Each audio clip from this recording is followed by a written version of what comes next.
Verses István, director of Erasmus program. Erasmus is the great student exchange program of the European Union, but also responsible within Tempus Public Foundation for the internationalization of higher education in Hungary.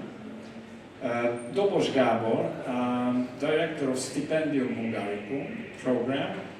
Some of our students are participating in this program, so they are living the practical experiences of Stipendium Hungarikum program, or invited guests from Australia, Hongzhi Zhang, the professor from Monash University. Those who don't know, this is one of the best universities in Australia and probably in Asia Pacific too.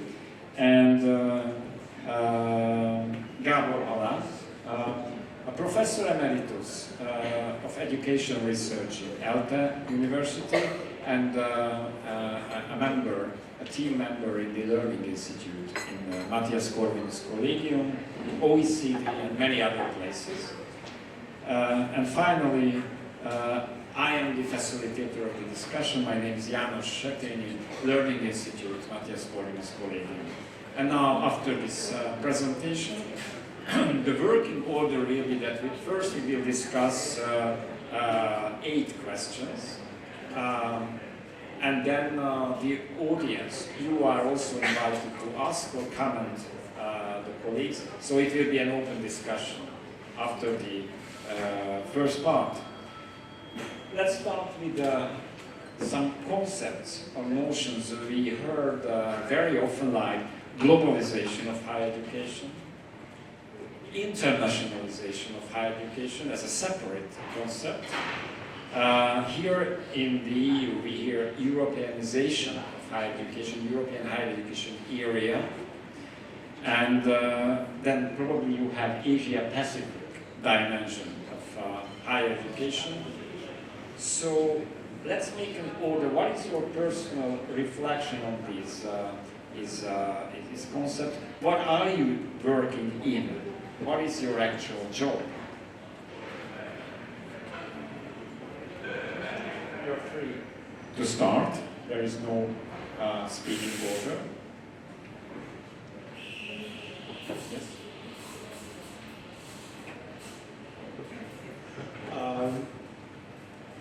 For me, it's internationalization of education. I think that globalization of education is a much more economic process than the reply for the globalization is the internationalization of higher education. As I work for Tempus Public Foundation since 2012, I work mainly with the national programs, so the Europeanization is not my table.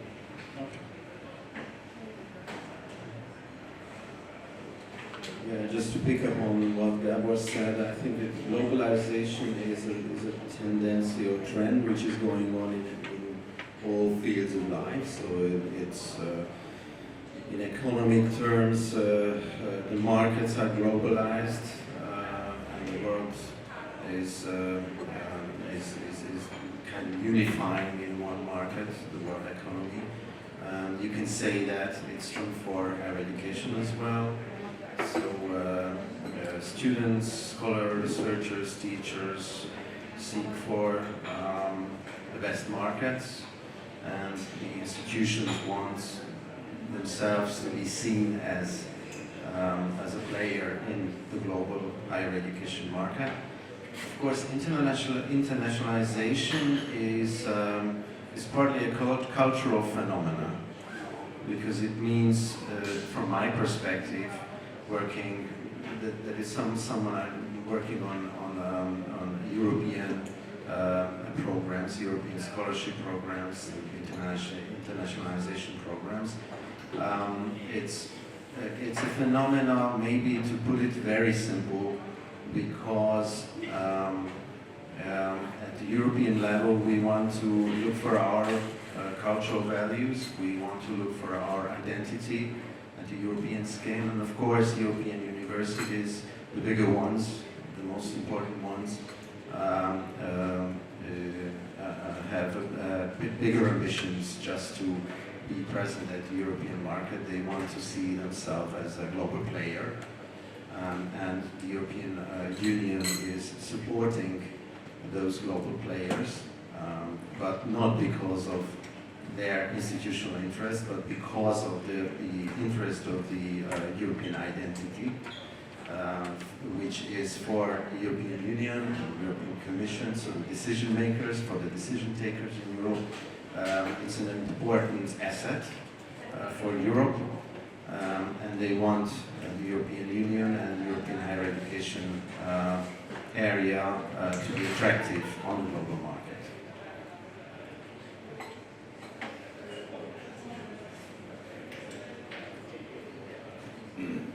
I think I agree with you just mentioned, and because this is some kind of basic knowledge and concept or starting point for us to talk about higher education. So no matter internationalization or globalization, so when we do the research of higher education, or not as research, practicing higher education, this is the context that we need to think about it. Because from the curriculum to the students, to the teaching, assessment, or other things, it's be associated with this context.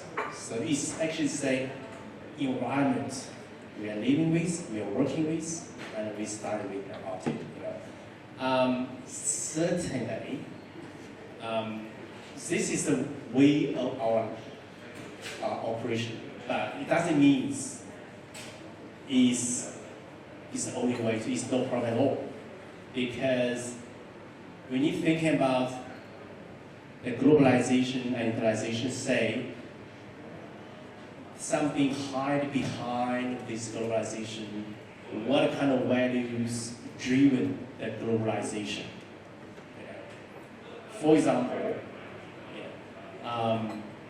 so yes, globalization is it's mainly academic perspective, but why this is academic driven? It's kind of deeply connected with this new liberalism ideology.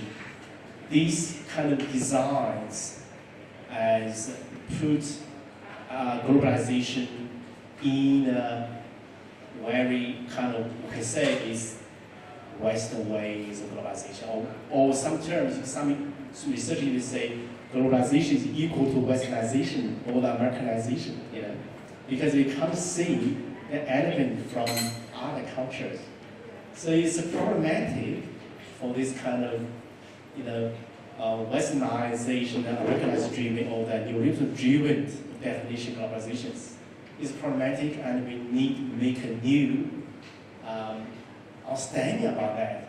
That means this new understanding globalization will reshape our ways of higher education, or how the restructure, reshape the higher education structures as well. There's so many changes maybe associated with our understandings of globalization, because it's changing. We can't hold the old thinkings about that anymore.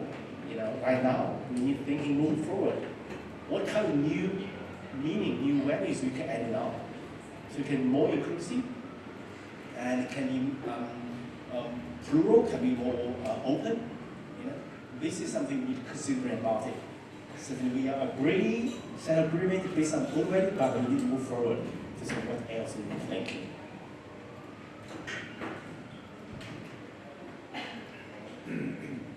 In the last 20, 30 years, if someone was asking me which are the most important trends of the development of higher education systems, my answer typically was that first, building stronger links between higher education and the economy, and the second was internationalization.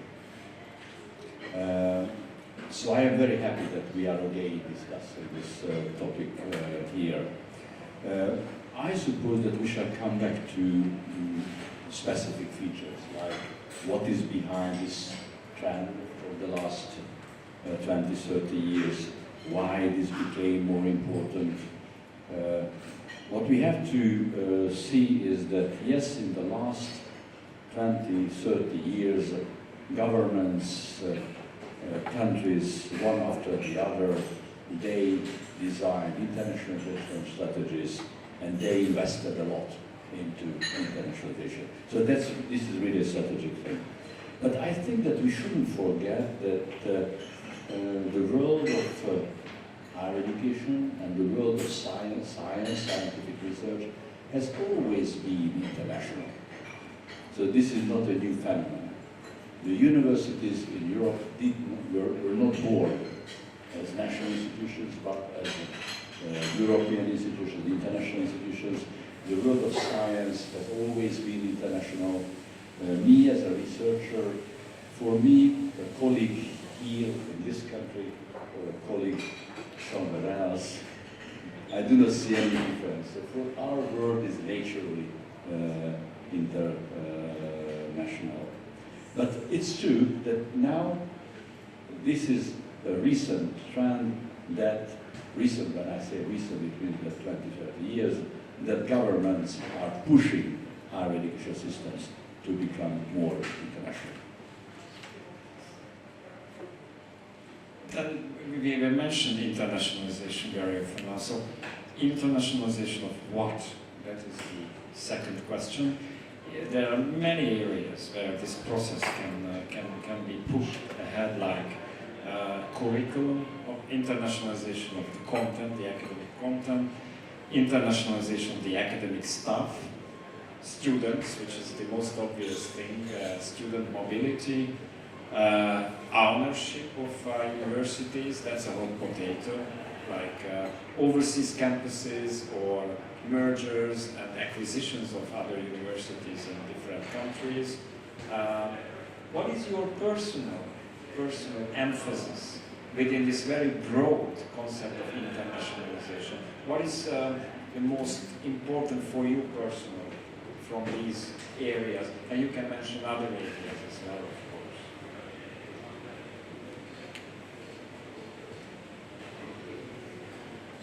My short answer to the question is that all of these features belong to the internationalization of education and higher education. Of course, there are differences. So when we go into detail, we see that internationalization of what is primarily and maybe historically was the internationalization of the mindset, the attitude, the way of thinking.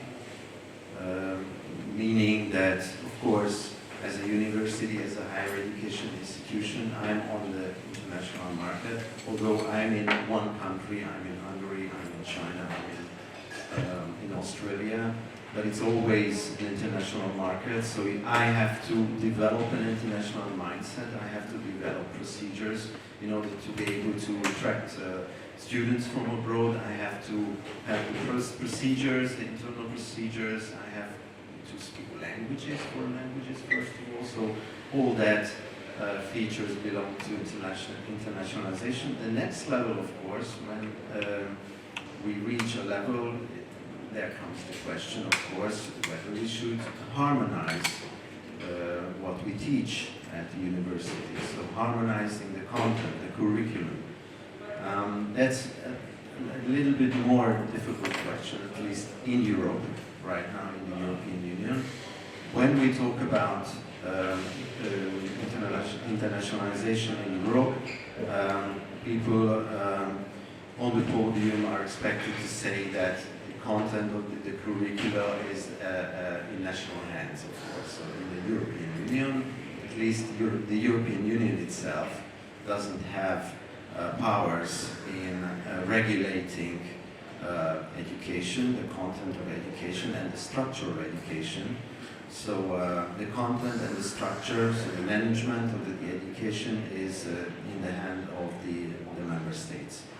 Although this is only one part of the truth, the second part is that there is a very strong cooperation within Europe in not, I wouldn't say harmonizing the content of the curricula, but to find ways where there is a transparency tool. So in order for one student or one scholar to start studies here and continue there and finish in the third place, you need to be able to compare the different education systems. You need to be able to transfer the knowledge, transfer even credits from one country to the other. So that's the next level.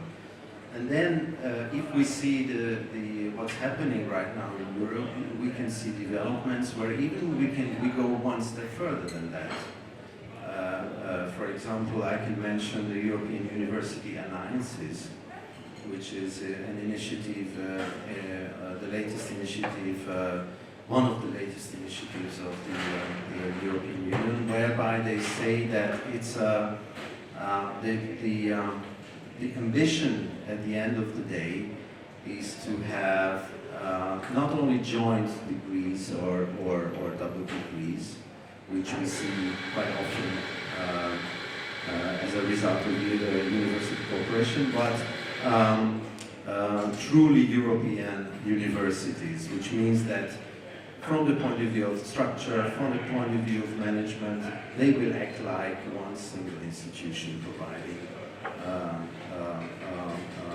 a degree that is accepted everywhere on a wide scale. So there are different stories, different steps, different levels of that kind of internationalization, and we are going to the direction of the more complex way of that procedure, of that process.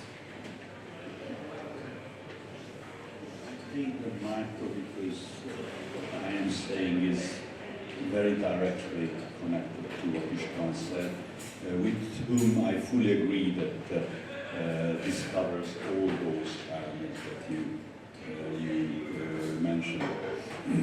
But if you were asking me which of those elements that you mentioned I personally find the most interesting, then I would say that this is the curriculum area. And here I would like to connect to what István said.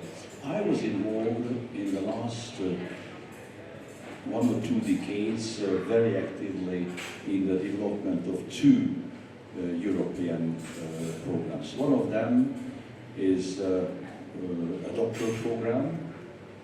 Some of those PhD students who are sitting here are enrolled to this program, which we created in the framework of the European program with European funds. And another program is an Erasmus program in which I have been involved. And in both cases, the most beautiful thing that I shall never forget was this common curriculum design activity that we were working together with colleagues from the other members of the consortium, where we were learning enormously from each other, where we were teaching, educating each other, where we were taking common responsibility for different things, which definitely transformed our way of thinking, was modernizing our way of thinking about curriculum and teaching. So this can have a transformative impact on those teachers, academics who are involved in that kind of program, that kind of development. So that's why I am saying that for me, the curriculum area is perhaps the most valuable one. But here, let me go one step further. István mentioned the European University Alliances. This is what I regret. That because of my age, I cannot be involved actively in that kind of program. Because in those 2 programs that I mentioned, we stayed at the level of one specific disciplinary area. Education was my discipline. We did not go to the level of the whole university organization. And what happens in the case of the European University Alliances, that this is, as you said, a kind of first step towards some kind of flexible, not merging. Merging is too strong. They never will merge. But they are going to that level of integration, in which every part of the university is involved, not just one department, like in our case. And I would be very happy to be active with that kind of program. I think that would be a wonderful experience.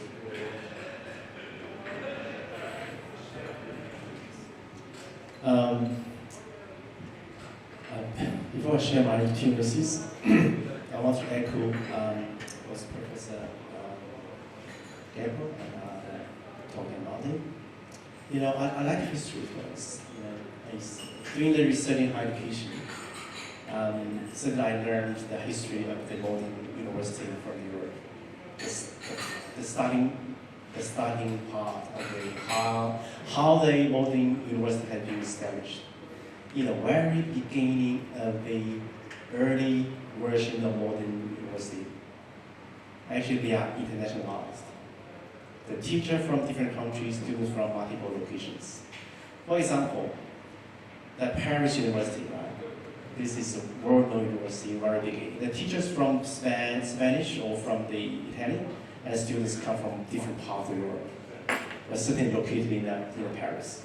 So internalization is inborn nature of higher education, I've realized. It's nothing mysterious, it's new at all because of this, the modern life we are living right now. It's inborn nature, right? But certainly have different shapes, different forms, because, as I said, the ideology we hold, or the things behind. So we don't need to be mysterious about internalization. It's part of it. It's in the born of the university is there. All right. So back to myself. So look at me. I'm Chinese. I was born and educated in China. Finished my school and university. So, culturally, educationally, I'm Chinese. And now I'm working. So I finished my PhD at Monash, Australia, and now I'm the academic at Monash University as a so-called Western Education Institute. Right? And then I was invited by the MCC as a research scholar and sit here to share my thinking with my scholars and also researchers and with our students. So this is internalization. It's myself, my journey to academics, my way of doing my academic life is internalization of education. And I didn't intend to present on internalization. It's kind of very naturally behaved a way. I feel very comfortable actually. As a Chinese cultural background, Australian scholars sitting with some kind of expert talk about internalization in higher education, I feel like I'm really comfortable. I can't feel any kind of difference. Also, we are quite different.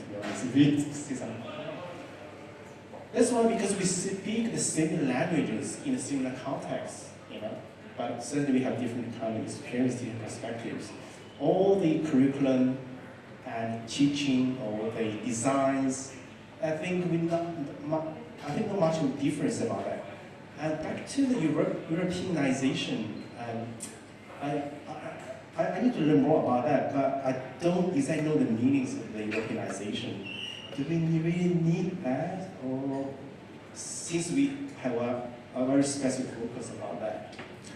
But I would like to hear more, then I can do some further sharing of thoughts about that. So just make myself internalization of higher education here. One example, as a representative of so many scholars.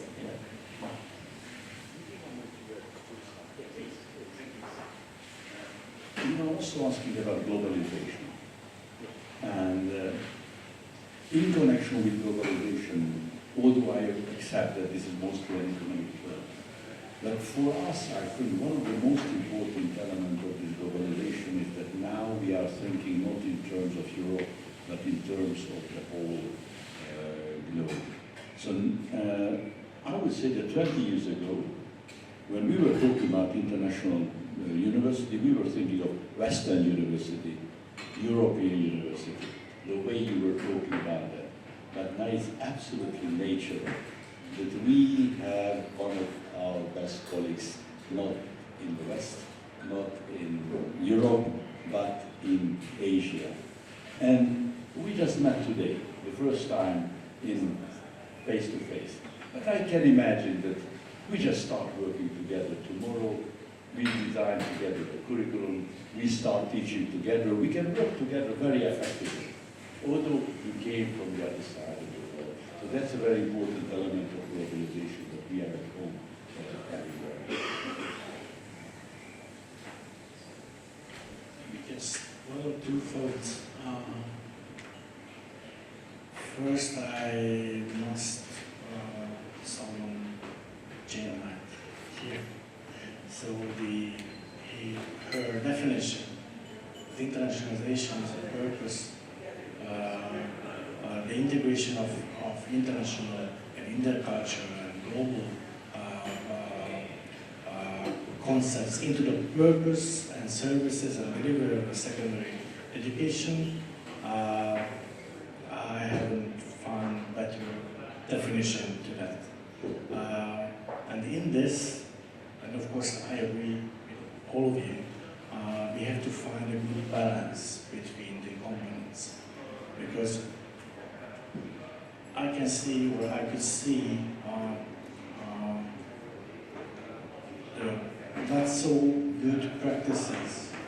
If we have more international students, but they are living in a bubble, or some people say in Erasmus ghettos, without integration there is no good effect or impact on the local university life. So the integration, I think, is the key in internationalization. I can have a very practical example about Erasmus ghettos, that some of these Asian researchers and students were integrated by MCC, but they are coming from from a university, Budapest University, because that university didn't make enough effort to integrate them. They have separate so-called international groups where they study together. That's not the best. But let's continue with the inspiration from these ideas. And it's a very, very interesting thing that probably all governments on planet Earth are supporting internationalization of higher education. I don't know any government except of North Korea and others who would oppose the development or the strengthening of internationalization. That's surprising because the other public policies are debated, but this is very popular. The question is why. Some countries want to generate tuition-free incomes, and some would like to use internationalization of higher education for very, very different purposes. Can you tell us something about the European approach, the Hungarian approach on a systematic level, maybe the Chinese approach of internationalization, and certainly the Australian governmental or university level approach of internationalization? These are not the same things, so let's compare very shortly those approaches. I can start from Australia. So, you know what? The most important scholar to study international education is an Australian scholar. So her name is Jane. She's still active. So basically, the concept they're using, globalization of education, is not from her. 20 years of consistent contribution to areas of study and research. If you look at the literature, it's her. But it's very dominant. And certainly last year, I was reviewing that paper. It's critical engagement paper. It's historical study to look at the history of internationalization of higher education conceptual development, especially with Jane and her research team. And that critical review paper from historical perspective to critique Jane's definition of higher education. I can't remember the full, but the paper is well written. I think they must be experienced scholar, at least maybe very experienced senior scholar, experienced all these changes, at least in the last 20 years, can write this paper, because very practical and also have high level of critical thinking. So basically it's like, she tried to critique Jane's definition of internationalization from the capitalism, neoliberalism perspectives about that. You see, what's the theoretical or the philosophical foundations of internationalizing higher education defined? So from this hidden perspective to tell you different stories of internationalizing higher education, right? This is research. I'll come back to Australia. This is research person. And Australia contributed quite a lot in this literatures of international higher education. So this is from the practice perspectives. In Australia, it's big land, but not many population to be honest. But Australia have very good, high quality higher educations. In total, we have pretty much in public and private we have 35, less than 40 universities. But in the global ranking, we are, we can compete with the US and UK universities. We're doing really well. So I think this is, globalization can contribute quite a lot, I think. Why is it important for Australia? So, if you look at the statistics, all right, the export products or the goods of Australia, the education is ranking number 4. The first is the iron ore, the second is natural resources. Anyway, it's kind of natural resources always a minor product. Education is the number 4. And the gold is number 5th. It's very important in a product for Australia. This we can't give up. So it's not surprisingly how no matter the which party, being the government, so internationalizing higher education is their national strategy. In the level of national strategy to develop, certainly they have different emphasis, but they certainly very actively promote the internationalizing higher education. So it seems like this is business-driven and income-driven model, and so they bring a lot of income, but also cause problems. Because there's a lot of critiques about you kind of damage the academic quality of the higher education. We visually damage the global reputation about that. So we need to change the model of education. So from the business-driven to the academic-driven. Quality-driven. But it's pretty hard, you can see that, right? And also they also use the COVID as an example, right? So say the COVID hit, Australia has the longest quarantine, and the charter border is 2 years. So the higher education will be disaster areas, We lose the international students, and we cut off the staff, and the universities are facing the financial crisis because we are over-reliant internationalization phase. So this may be another round of crisis, maybe the war, maybe another, in this kind of public health stuff, we can't predict. But it seems like there's a risk as a business-driven models to lead the development of higher education here. We're thinking the restructuring at this moment is happening. So the recently released the federal government policy to set up the international student cap. So that means they put higher education in different types. So based on the quality we provided, the quality provided, you give you the different caps. So I'll give you just one example. For example, the G8 University, the best university in Australia, the 8 university there. So the government said, okay, G8 University, the cap is 90%.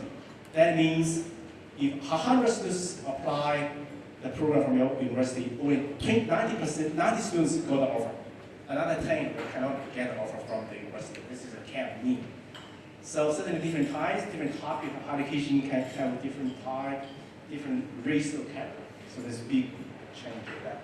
But China, I think I shouldn't talk about China too much because I live in China for many years. Maybe not fair to judge about it, but certainly China has different views of the globalization, the internationalization. So both economically, or academically, or even want to reach their global reputation, especially global ranking, because they use globalization as because look at all these ranking institutes they use. Globalization is a very important part to ranking the university. I was invited to join the higher education ranking, prize to giving for the. I think I know how it works. It's just so personal. I can't talk about it here, but it's so personal. But so certainly, it's easy to be used as a way to push up the ranking of higher education. You know what I mean? So yes, so pretty much this is what I shared. Let's see Hungary first. We invest a very respectable amount of money into student mobility on one hand.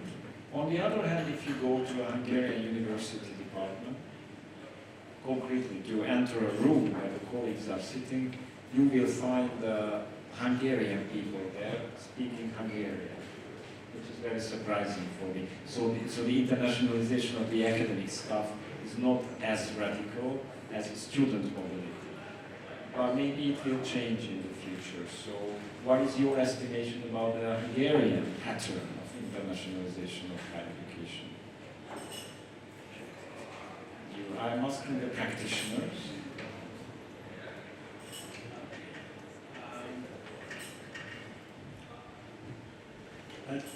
There could be,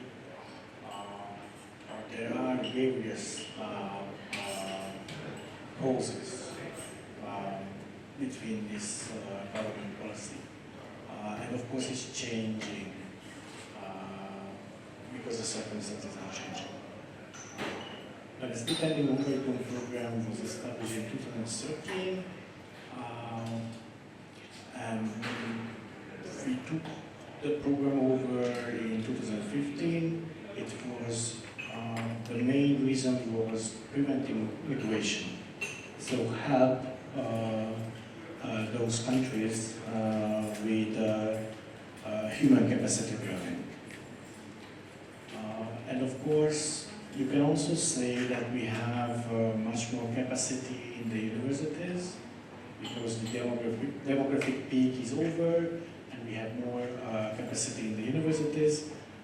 But one other thing that you should consider, the program now is managed by the Ministry of Foreign Affairs. So it's also about diplomacy, soft diplomacy or knowledge diplomacy. In 2013, the original name of this Stipendium Hungarikum was Global Opening Scholarship. Now we have more than 90 countries involved in the program, about 1,000 graduates. It's one of the most important projects we are working on in Tempus Public Foundation. It's actually not the Stipendium Hungarikum program, but the International Alumni Network. And the work of the university is not finished by issuing the diploma, but they should nurture this relationship and do something with the alumni worldwide.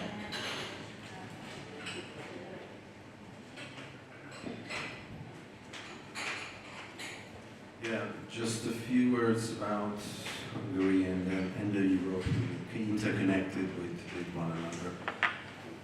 I think that, of course, Hungary is is seen as a relatively small economy and a relatively small country within Europe. So we are, in a way, exposed to what is the tendency, what is the trend in Europe, both in terms of economic development and in terms of development of higher education and education as such in general. I would say that European countries have discovered or explored the way the economy can be developed through the investment in the human capital quite early in the history of European cooperation. So there's no economic development without investing in the human capital, and especially in the field of higher education, as we have already discussed it and we have already put it. Higher education in itself is a global or international operation. So you cannot really make research, you cannot develop curricula, you cannot really develop your own higher education practice without keeping an eye on what's happening somewhere else in the world or anywhere else in the world. So I think these are interconnected. So if you want to invest in human capital, and if you want to develop your higher education system, it brings as a natural way with itself the development of international practices and internationalization. Of course, I can talk about the founding fathers of the European Union saying that one of the freedoms, one of the big achievements of the Union is the free movement of persons, the free movement of goods, and that I think in itself explains why internationalization in higher education and in education and is important for Europe, and of course it's important for Hungary as a relatively small country, which can only find its place in the global economy and the European economy if it has strong cooperation with other European countries in the first place and different other countries globally in the second place. So I think, yeah, we can say that the programs, all of the scholarship programs, the international programs like Erasmus, if we have to say just one major achievement or one major feature of Erasmus, I can say that it's the exchange of good practices. So this is the bottom line, and you can only do that if you have international cooperation between the stakeholders in education and higher education. But it's true for not just for education. It's true for other fields of life like research, innovation, and economy as well.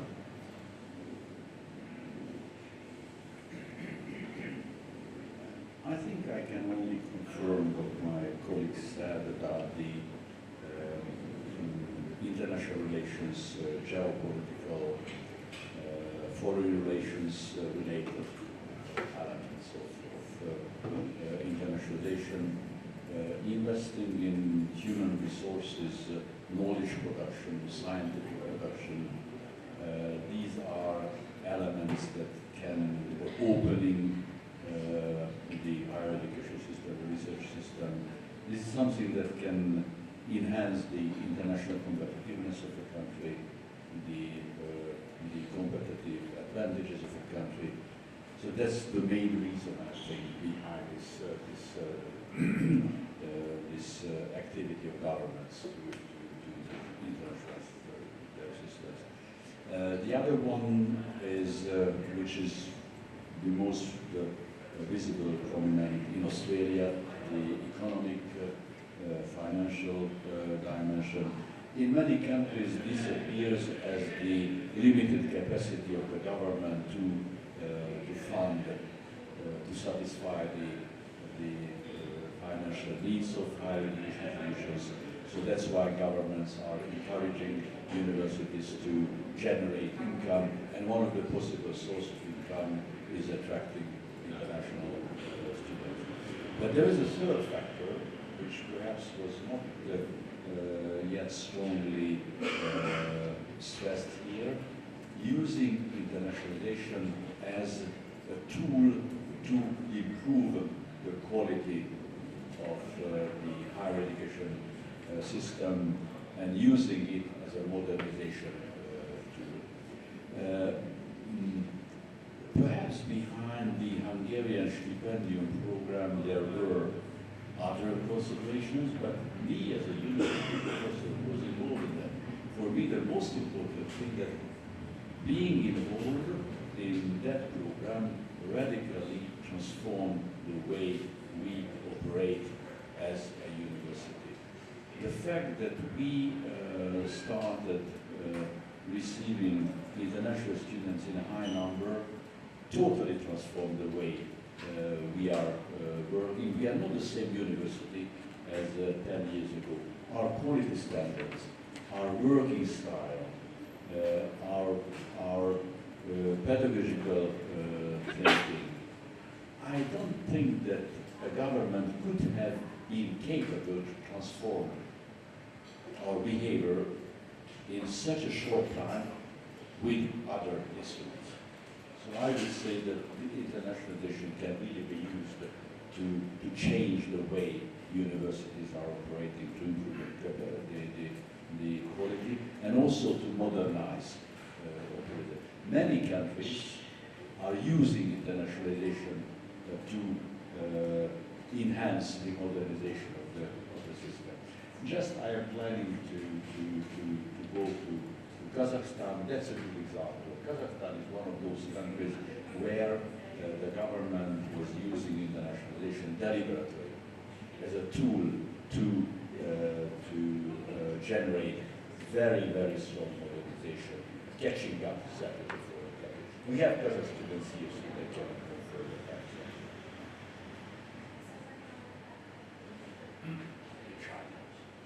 I can mention one more thing. I'm a facilitator, so I don't have the license to talk, but just one example, the Scottish internationalization strategy, where one of the main goals of the internationalization was to prevent the brain drain of Scottish students. In order to keep them in Scotland, Scotland is beautiful, but the climate is terrible. Sometimes it's difficult to live there. So to keep them at home, they wanted to create international learning environment within their own universities, and they even had the threshold numbers that at least 10% of the students should be international. Very many from Central Europe, Czechs, Hungarians, those who work hard and respectful. Just to prevent their students leave Scotland. That's another example. Our final question in this podium discussion, because then we will open for the audience, is a double question where personally, where do you see the limits of internationalization, the point where we can stop? And where do you see the untapped potential, the unused potential, some new things which we haven't used enough, but we should use in the future? That's a positive question. In internationalization of higher education, some limits and new potentials. We can think a little bit about this, a rather unusual question.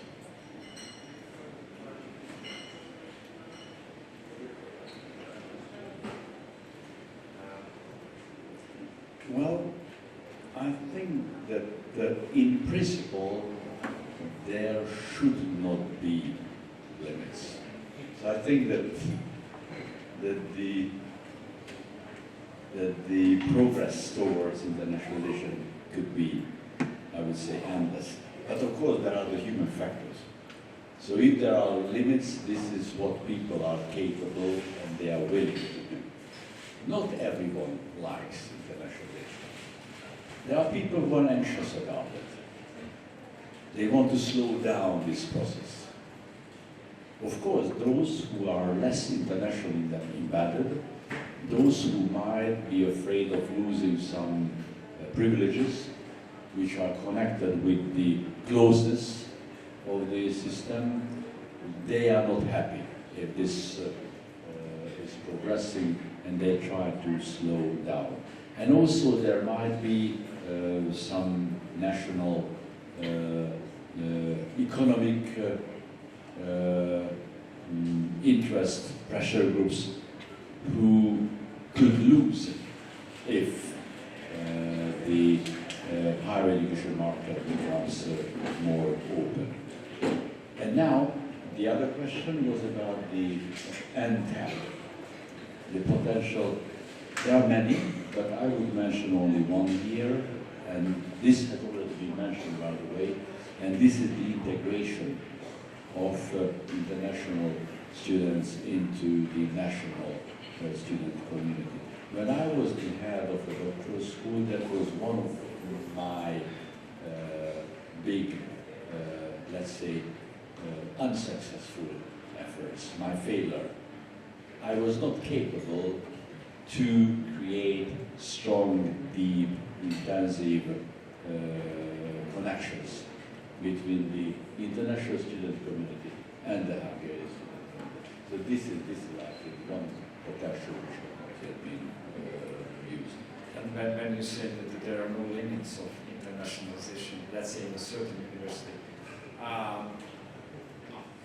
don't you feel some anxiety that a university could lose its soul, its original soul and identity, when the vast majority of the students are coming from all kinds of countries and they mix together, or the identity is a dynamic concept for you, which is changing every day, or something like that? Of course, my approach here is very subjective. The soul of the university is probably the soul of those professors who are working in the university.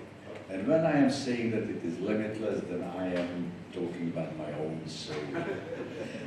Of course, not every soul are the same kind of soul. It's really good question, and Professor Gábor, your response is fantastic. I think I kind of really in the same line as you. So I don't think higher education should limit, or internal higher education should have a limitation. Because in history, it's the inborn nature of education, higher education. Without internationalization, higher education, you will lose a lot. Free speech, academic, dependency. So you will feel like that changes. It's natural feature of higher education. I say no limits must in principle, certainly in theory. But certainly we can say in practices, we say this inborn nature of higher education is being used in a way, right? So there's nothing wrong with internationalization of higher education. We shouldn't be criticize this is nature, but we can criticize how internationalization is being used in a practical way. Ranking, right? Gaining the income.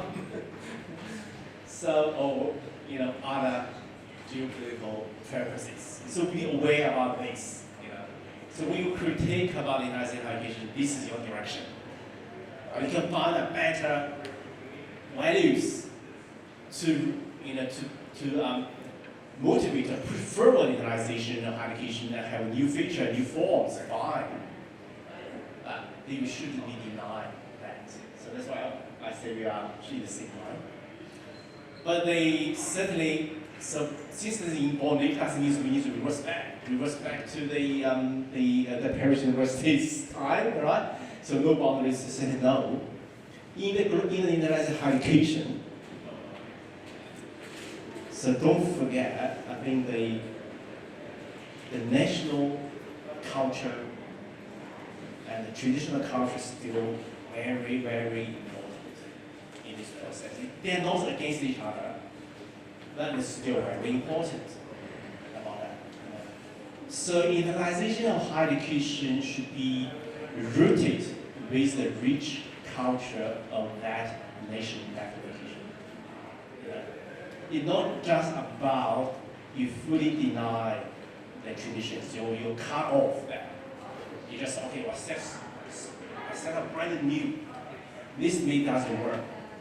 So that's why you need this national interest, national values culture still very important. We're thinking how these national values, interests, cultures, and wisdom can further contribute the innovation of international education. For example, you just mentioned international students, right?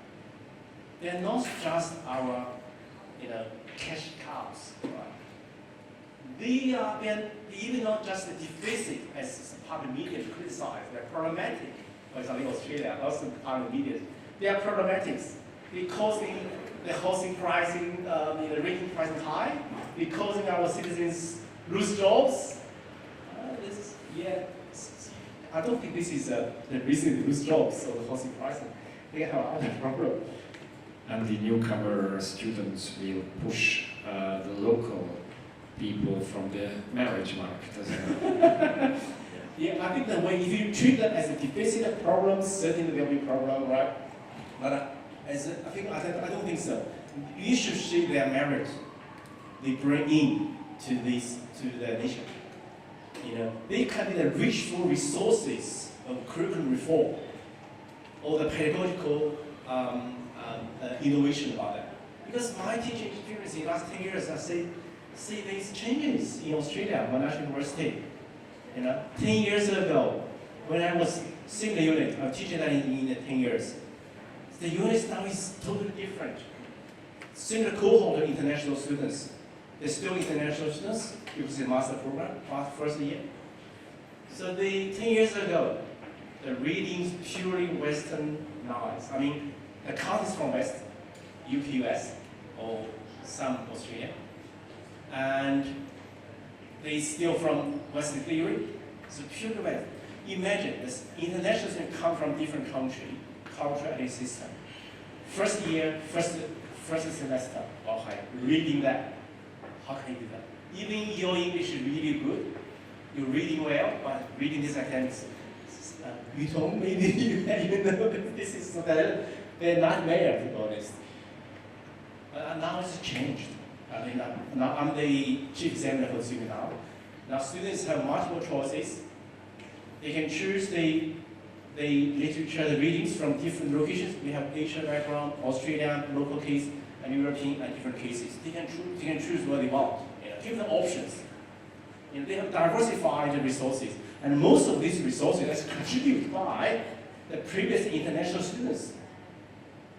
They finish the study, they pursue their research, they publish their work, and this work has been used as a resources. This is a kind of valuable resource contributed by the international students. Can we see that kind of values? Right? Do you want to include that resources into your teaching materials? Right? This is curriculum.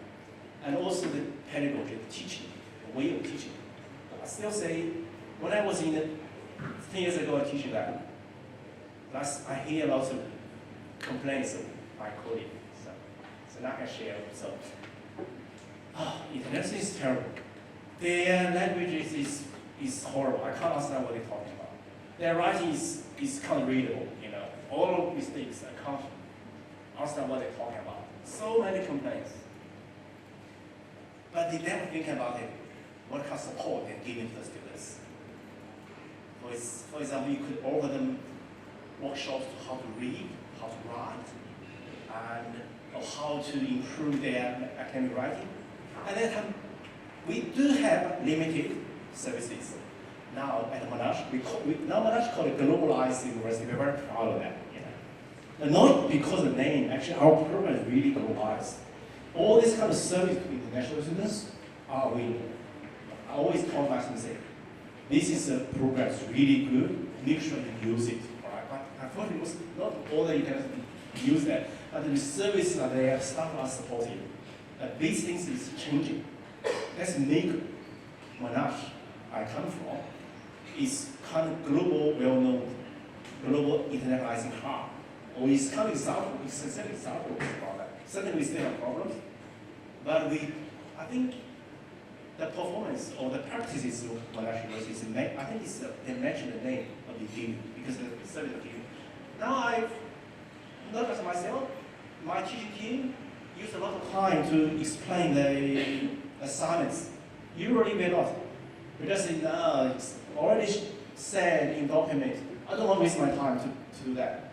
So my job in these 2 hours is to share the knowledge, to share my understanding of the literature.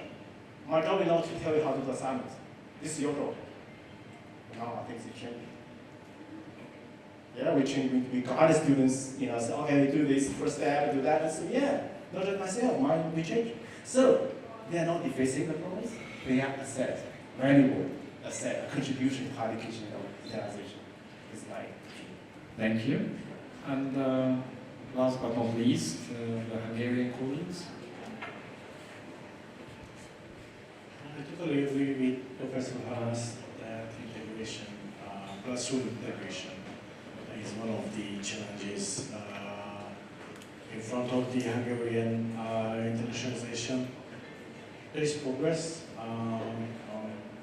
10 years ago it was 10% of the students who participated in mixed classrooms. Now it's 50, but it's only 50. So I think this is one of the most interesting and challenging tasks.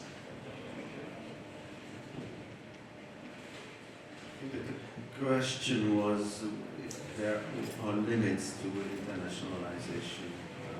I think it's a little bit too theoretical at the moment in Hungary, because at least in my daily practice I can see very down-to-earth problems or issues or challenges, I would say, like if a student goes somewhere else to study in a university somewhere abroad, will the credits be, transferred and acknowledged in their home institution? So is there an international knowledge part of the studies which are recognized in their home institution? And I can go on and continue with things like that. So I think at the moment we are progressing in Hungary, but there are still very basic questions. And this is I can say that this is happening after considerable time spent and considerable effort spent on internationalization. And maybe one more thing, I very much agree with Professor Halász in saying that I think one of the major challenges, or one of the major elements of internationalization is the improvement of the quality of education, the quality of teaching. And I think when I said one of the major assets of programs like Erasmus is the exchange of good practices, I meant that actually by exchanging good practices, the institutions, the professors, the scholars can firsthand improve their teaching practice, their daily practice. And that's one of the main reasons why these programs are really important. And this is not only true for academic terms, but this is also true for operation of a university, or I would say an education institution as such. Because in the Erasmus program, we scarcely talk about that, but the exchange of staff is not limited to academic staff. So people working in an international office, people working even in maintenance in the institution can go on an exchange program and learn something abroad. So there is an exchange of good practices in all fields, not only academic fields, but professional fields in higher education. Thank you. Although these challenges can be very complex, we are talking usually about universities, professors and management of universities, but just one example, one big challenge in Hungary is the visa treatment of international students. It belongs to the immigration office, which is not educational policy. And to put it diplomatically, they are still learning this adaptation to the challenges. So it's a social modernization, not just educational modernization. They are learning to treat the young knowledge workers. It's very alien for them at the moment. Thank you for this beautiful round, and I can open. My technical question is that can we provide a microphone for the audience? Yes, sure. We have. And please, if you have any comment or question, just go ahead. Yes, please. Hello, my name is Devi, and my question would be mainly for Mr. Dobos Gábor. As someone who is responsible for Stipendium Hungarian program, according to the new immigration law in Hungary, I learned that to get a job or employment after you finish your study in Hungary, to get the best possibility of resident permit, it is said that the degrees or diploma issued by the Hungarian university is not applicable for the Hungarian card, Magyar Kártya. And what would be your reaction to this? I am sure you are not the one who made this law, or you have nothing to do with this law. But what are your thoughts and opinion toward this, and how could this affect on the internationalization, especially for Stipendium program? Thank you. Okay. I'm not so familiar with the new rules, but I think you can have the Hungarian card with Hungarian degrees, but nevertheless you have the opportunity to stay in Hungary after graduation for 9 months. It's actually a European decision. What is the decree? So you have a chance to ask for a temporary residence permit for 9 months to seek for a job, or do your own enterprise. But the first question, I'm not sure, but I think it can be done with a Hungarian degree. It's not automatic, it can be done.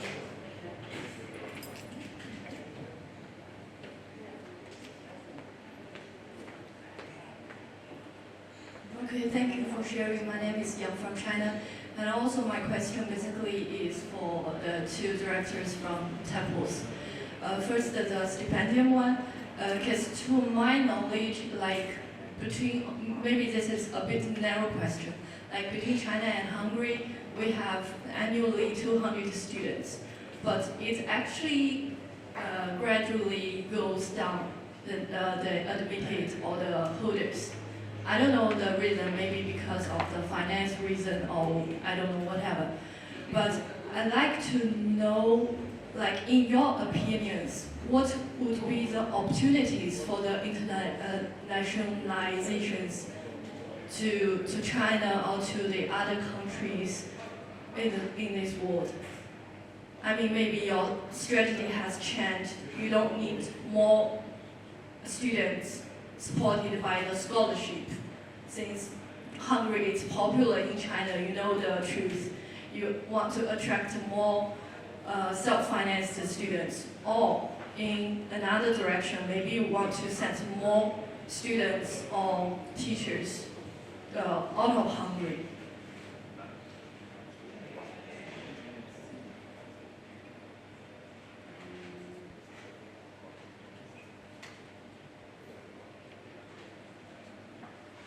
I don't think that, well, I cannot really talk about the stipendium program. I can only talk about Erasmus and maybe some features about the bilateral programs. As far as the scholarships that are offered by the Hungarian state, by the Hungarian government, of course it's always the situation of limited finances, limited financial resources. So I don't think that there's a kind of a political agenda behind it. It's just that the resources are limited. So the financial possibilities are limited in a way to offer more scholarships to incoming students. But I don't think that there is a change in the will or the ambition of the Hungarian government, of which I cannot really talk in their name, of course. As far as Erasmus is concerned, there the resources are available for Hungarian universities to make cooperations with Chinese universities in the International Credit Mobility sub-program, and it's possible to receive the Chinese students, Chinese scholars, if they have this International Credit Mobility program. Again, there the resources are increasing year by year, a little, very little, so with a small margin.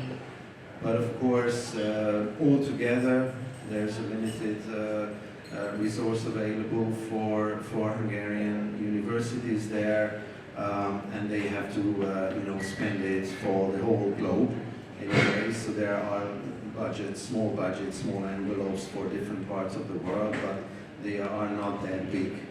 And it's also dependent on the individual university. So if they have good connections, good relations with Asia, with China, then they can receive more students. But if they want to concentrate and focus on other parts of the world, like Africa or America, they will cooperate and they will use the money available for that kind of cooperation. But I can say that there is a very high competition for those resources, limited and very high competition. But they are increasing with a small margin year by year. About the stipendium Hungarikum, the phrase in the memorandum of understanding is maximum 200. That says that it's 200. The program itself is very popular. In this year we had 66,000 applications. And we select only 4,500 students. But we search for the best. So that's why in the last 3 years it's making the best better. It's our motto. So it's an excellence program, and we are only working with the best of the best. More comments or questions, colleagues? One more, two more.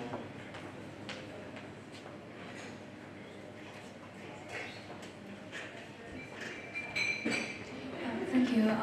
Thank you for the wonderful sharing about the globalization, internationalization, international cooperation. We know that the trend that more countries and more universities want to have this international cooperation with each other.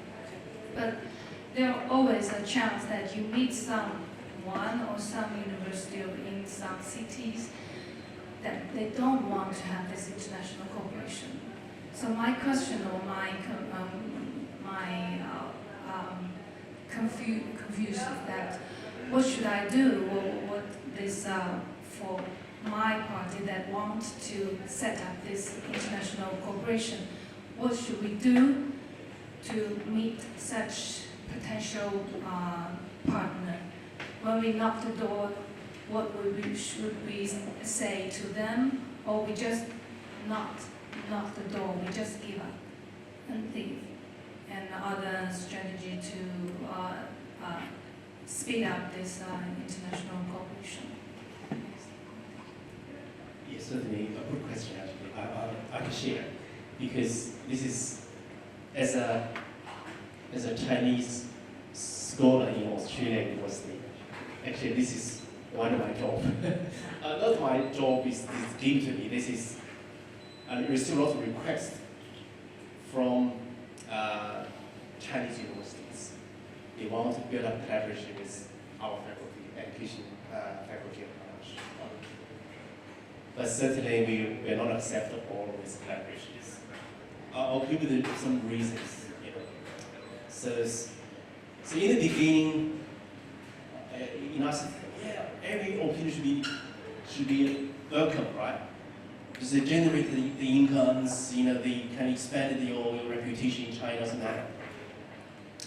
But after years of the working with that, I think I realized this must be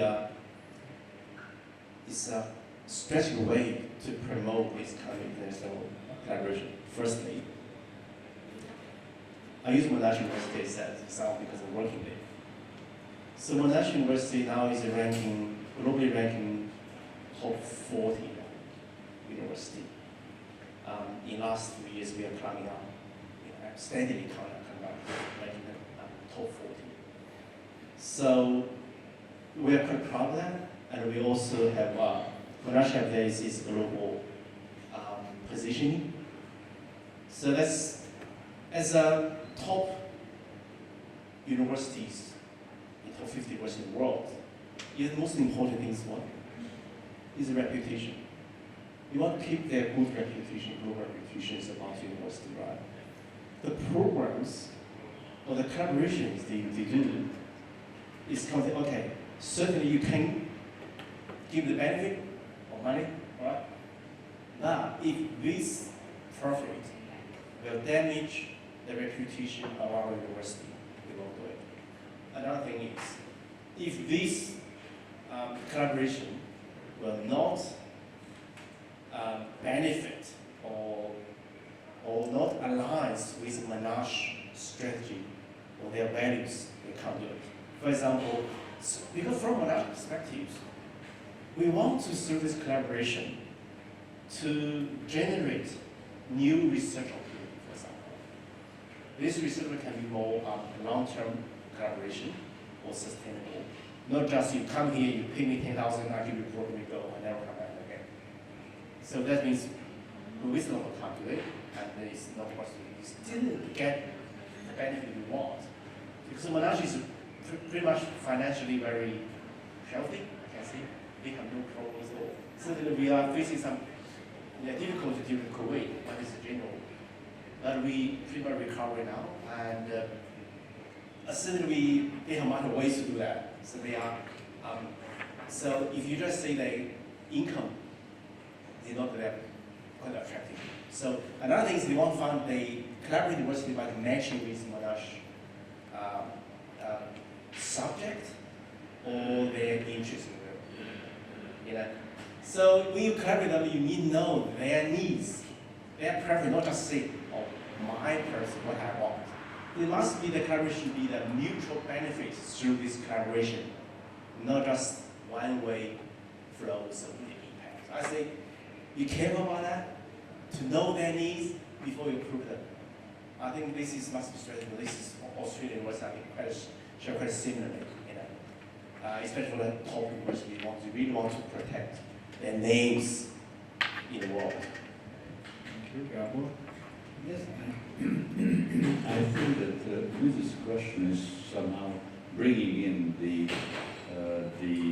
question of what we could call the economics of international cooperation in higher education. So how we can understand the motivation of the different players, the actions, the behavior of the different players, and how we can modify, how we can foresee the behavior of the different players, or how we can influence their behavior. That's a whole, I would say, kind of sub-discipline. the economics of international cooperation in higher education. From that respect, I would mention perhaps two things which could be used to answer that kind of question. One is that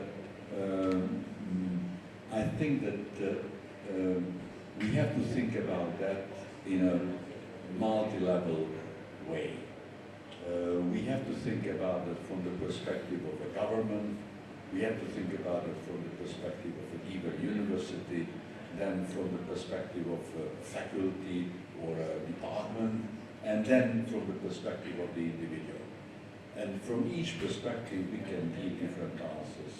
If I start with the government, then I would say that the government should not interfere too much with regulation into that. So it's a little bit like a marriage market. So when those who want to work together, they find each other, then they work together. What the government can do is to enhance this matching with information or incentives. At the level of but the government should tolerate that the system is diverse. So there are institutions which simply do not want to cooperate internationally, and that's okay. I don't think that every university should. I can imagine that now we are going to the level of the individual university, that one university is finding a niche which does not require international cooperation, and the university can be very successful, let's say, in a specific regional, local labor market, and so on and so on. So this is this multi-level element that I would like to stress, that we have to analyze things in this way.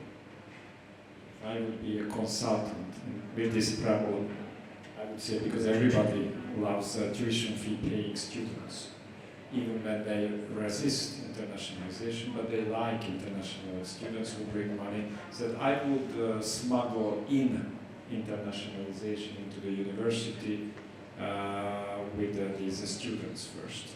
I don't want to convince the staff about research things, joint degrees, that's the next level.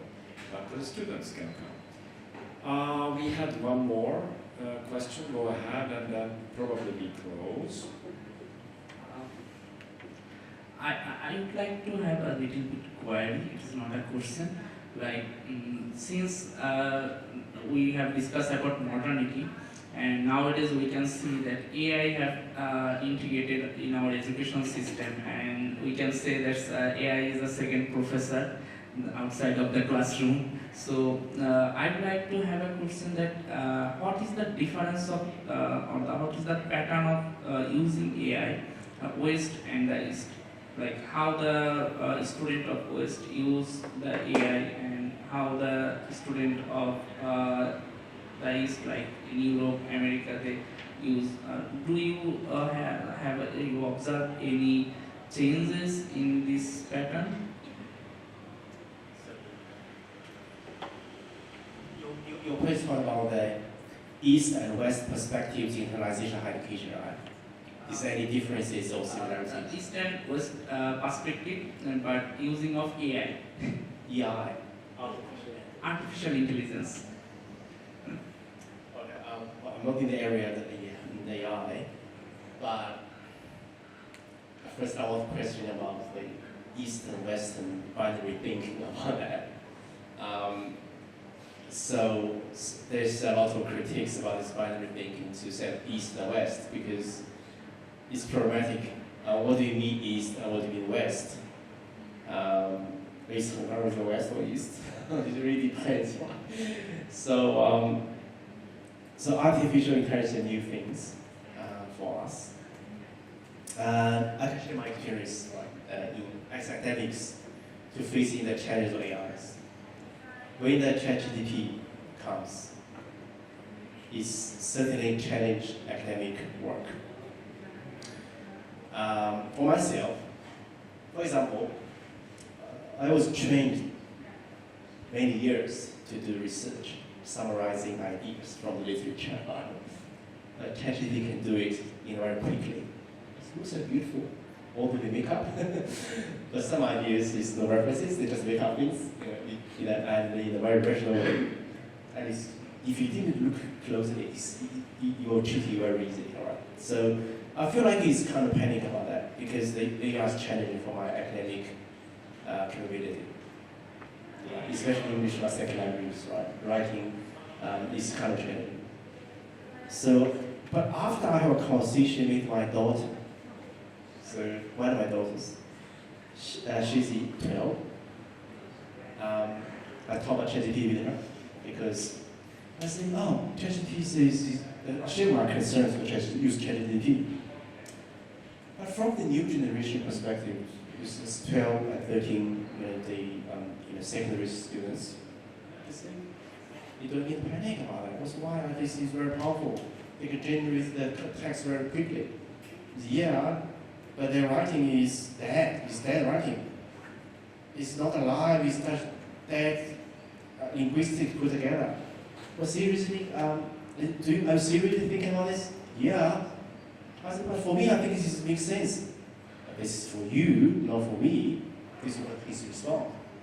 Suddenly I realized that, okay, maybe I'm more thinking about the Chinese AIs, for maybe I'm too old to facing these challenges of AI.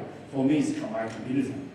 For next generation, at least the current AI is still challenge them. They still say, I won't use it. It's just rubbish.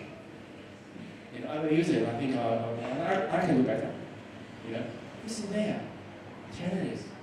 I said, suddenly I said, oh, that's the bad guy. It must be seen as this generation. Yeah, in the future is fine. But anyway, I consider East and West or cultural differences when you say AI because it's common challenge for him because we are using it.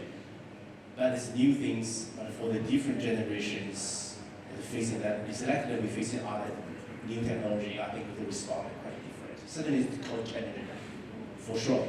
We are very passively to respond that. And even in my teaching designs, the resources using or assignment designs, the written assignment is kind of failure, to be honest. So we try to redesign the assignment. Thank you, very interesting. I think the eyes are not shining anymore. So maybe we can close the official program. But I give the floor to Bimbo if you have any technical announcement. No. But you can continue the professional dialogue once this official part is ended. They open with the floor. Okay? So then let's stay here for some words. And thank you very much for this wonderful discussion. And let's enjoy the break. And you can contact these gentlemen right after the program. Thank you very much.